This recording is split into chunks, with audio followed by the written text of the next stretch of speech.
Hello সবাইকে, আমি স্নিগ্ধা। তো আজকে সকাল সকাল উঠে, আমার সকাল মানে কিন্তু 10টা। হ্যাঁ, দিন মোটামুটি রান্না হয়ে গেছিলো, তাই আমি বৈশিকে ভাত আর মাছ ভাজা দিয়ে খাওয়াই দিচ্ছিলাম।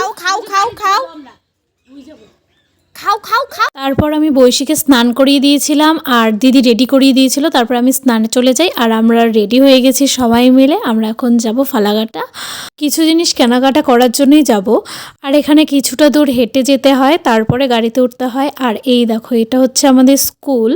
এই তো এরপরে আমরা গাড়িতে উঠে পড়লাম আর গাড়িতে ওঠার সঙ্গে সঙ্গে বৈশি ঘুমিয়ে পড়েছিল। আর এভাবে হাঁটতে আমাদের খুব অসুবিধা হচ্ছিল। বাপ্পাদাকে বারবার ফোন করছিলাম, তাও আসছিল না। তারপর আমরা দোকানে চলে এসে বলেছিলাম আর আমাদের কেনাকাটি সব শেষ বলতে গেলে। আর এখানে আমরা হাটখোলায় ঢুকেছিলাম, কিছু কসমেটিক কেনার ছিল। সমস্ত জিনিস কিনে আমরা বেরিয়ে পড়লাম। আর এটা হচ্ছে আমাদের ওভারব্রিজের পাশে ফুচকার দোকান। তো সেখান থেকে ফুচকা খাওয়া দাওয়া করে তো বাড়ি চলে এসেছিলাম।